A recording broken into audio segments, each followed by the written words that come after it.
How's it going? This is Todd Eric Lovato from SantaFe.com here on the beautiful Santa Fe Prep Campus this morning in preparation for the Santa Fe International Folk Art Market 2012. And joining me is Gasali Adeyemo. How's it going? Pretty good. So good. And now I'm going to just let the viewers in on right before this interview.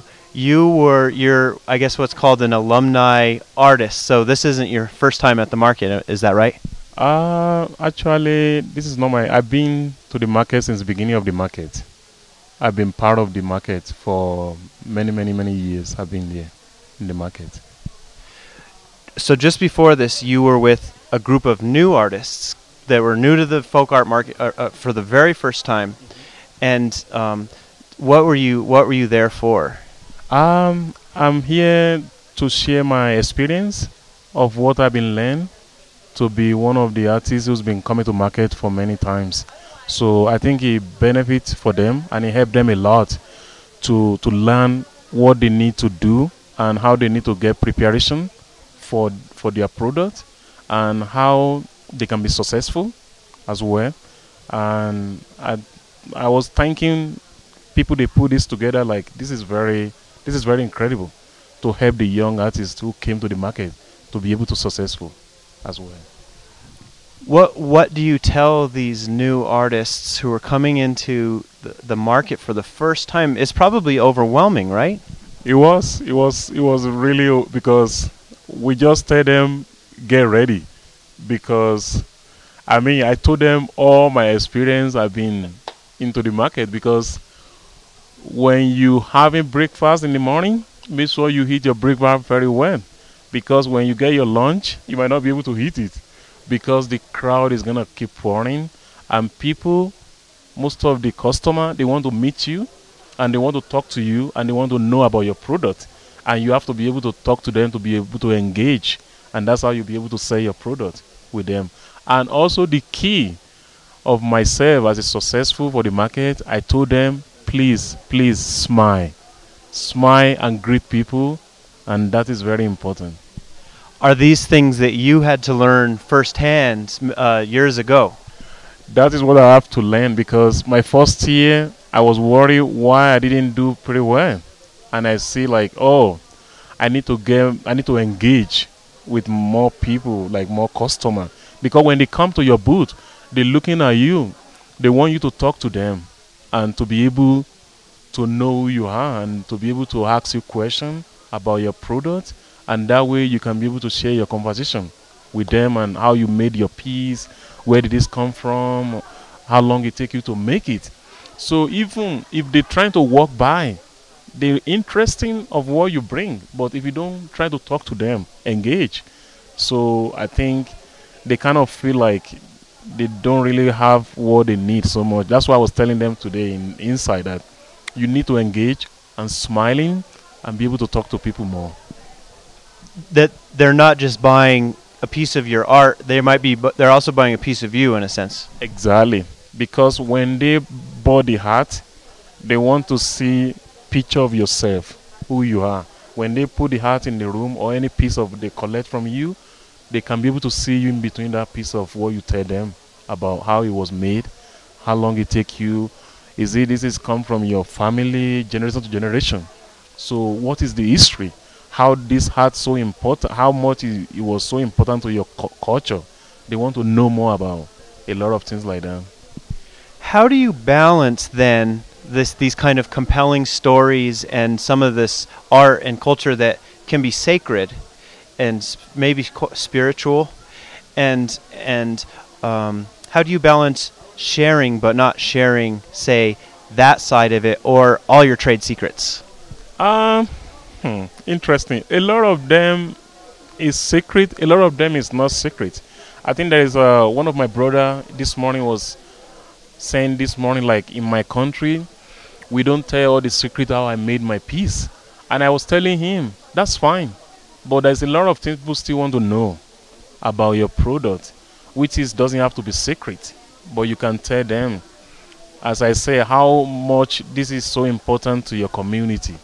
What is your community benefit from this, I mean, all kind of stuff like that. You can tell people, and how do you made it, and I mean stuff like that. We're talking with Gasali Adeyemo today.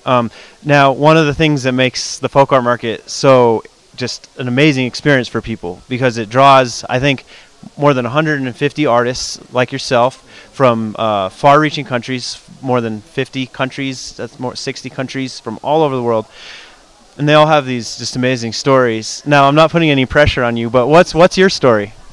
Um, the story I have is about the market. You say it's just, I mean, it's wonderful because I've been do my fiber, my natural dye indigo for years.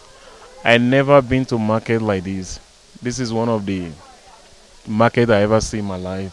I mean, because I was telling my people, my brother and sister in the inside, to me, it's not the only about market. It's about to bring all the artists together, and it gives me a lot of opportunity to meet other artists from all over the world. Then we can be able to share our experience, or we can be able to help ourselves.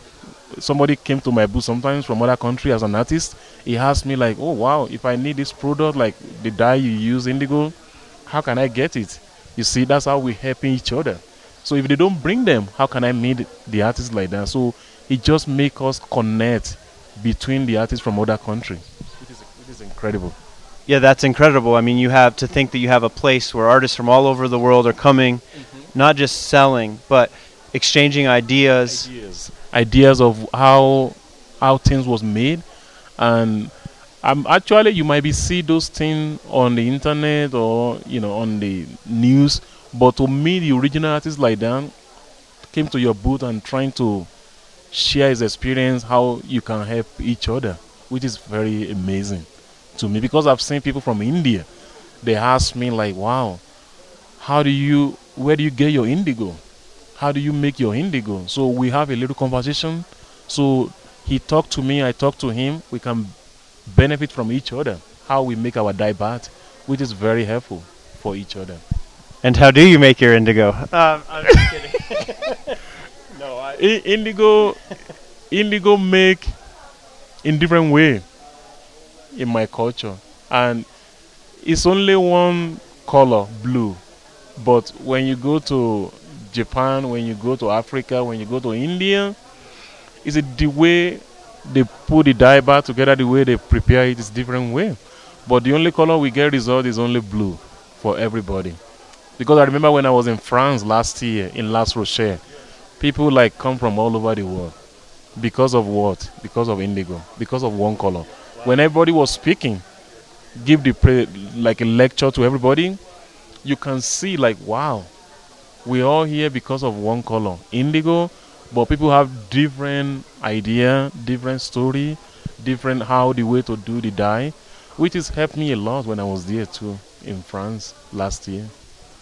One last question. So when people are at the folk art market, this, in a couple days or whenever they see this, you've explained really well, what it's like to be an artist there.